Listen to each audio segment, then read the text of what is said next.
Well, welcome to the plant room. The plant room. What am I talking about? I'm in the fish room here, looking at a baby shrimp underneath a leaf here. It's an Amano shrimp on the top. Quite a large one in fairness. Probably about 4 centimeters tall.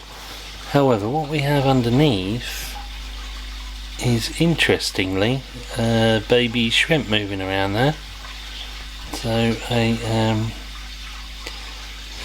quite interesting, because you basically, when starting shrimp breeding, the problem is, if you haven't a clue what you're doing like me, you basically just hope that they do actually happen. Everybody says how easy it is to grow these shrimp, but you don't know until it actually happens.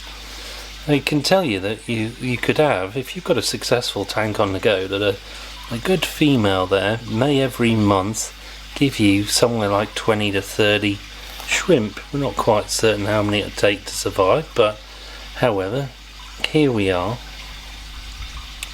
Yes, and let's just shift her back into focus there.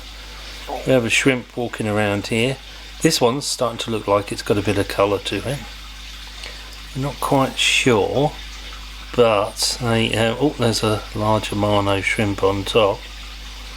We're not quite sure what she is, or he.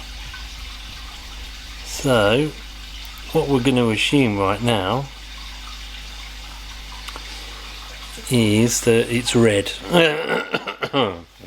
So let's assume it's red. Right, so Neocardinia, I suppose we can call this, or to you and me, we're probably just going to call this basically a cherry shrimp. Now, when buying your shrimps, it has to be said, you can be quite impatient in not knowing what you're going to get. Let's try and zoom in on this fella moving around here. It's great. All the other objects you actually see moving around in front of the lens, they happen to be some of the bugs that basically show up a lot. There we go, back into focus. Let's just move her around here, see where she's going.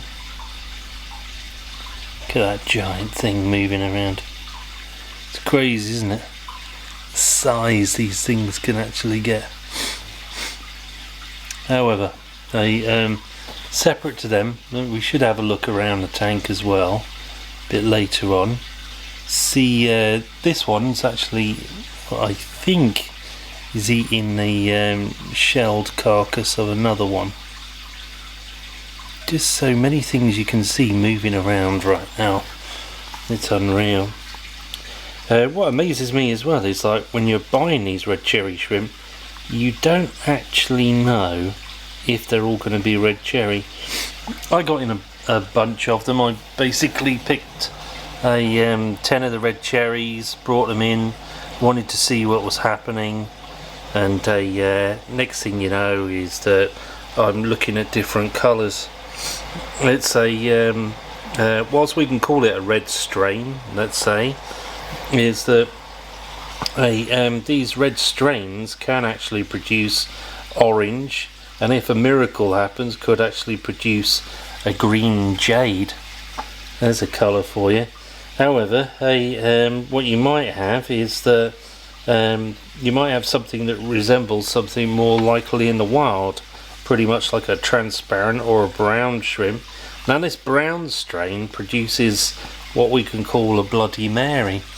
Now a Bloody Mary you could actually confuse with one of the red cherries and believe it's just a strong coloured one. They're not, they're just two different strains. That's pretty crazy, isn't it? Pretty crazy. I've got some yellows in here as well, but let's just move over. Oh, here's a red coming into the picture now. Let's have a look at the red. Oh, look at the colours in that. So you go here, and we'll just knock her into focus slightly. Basically, some people might say, is that a blood Mary?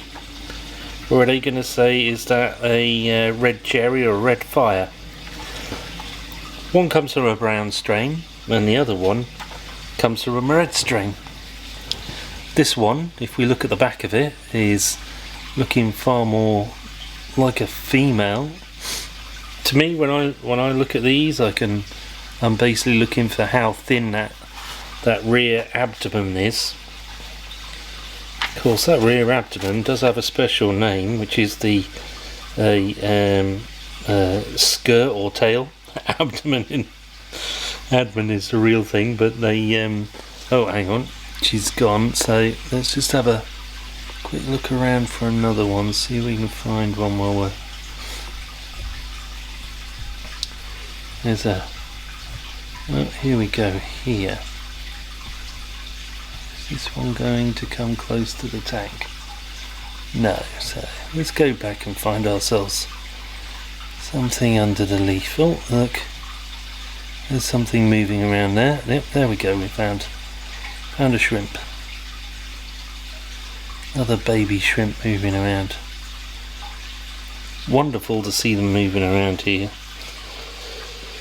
However, what I was going to say is that the identifying the female and the male. So the male is more likely to be thin at the back, and you can see it tailoring off. And I basically look more at what we call the pleopods, or the swimming legs, to realistically see if they're being used for holding eggs or what they're actually doing. Oh, there's a few more. It's amazing when I look around how many baby shrimp are actually here.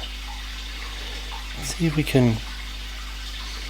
There's a little pod growing in the back there. Some of these things come about, they say, because you've got too much bloody food in the tank. Look at this one coming down.